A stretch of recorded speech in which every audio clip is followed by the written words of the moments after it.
आणि सगळ्यात महत्त्वाचं म्हणजे खूप सारे पेशन्स आपल्यामध्ये असावे लागतात आणि पेशन्स असेल तोच हा क्षेत्रामध्ये टिकू शकतो. आणि मला तरी वाटत नाही की जगात असा कोणता एखादा मनुष्य प्राणी असा जन्मलेला आहे की त्याची एका वर्षात म्हणजे पहिल्या अटेम्प्टमध्ये त्यानं एक्झाम क्रॅक केली.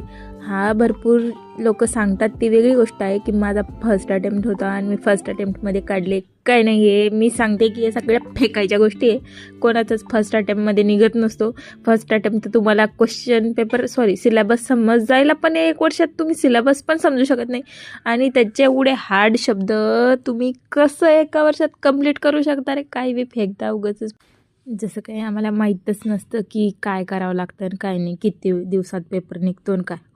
मी सांगते की MPSC मधले शब्दच एवढे हार्ड असतात की आमच्या सायन्सवाल्या लोकांना तर 6 महिने तर मला हेच समजण्यात चालले गेले की ते अर्थशास्त्रामध्ये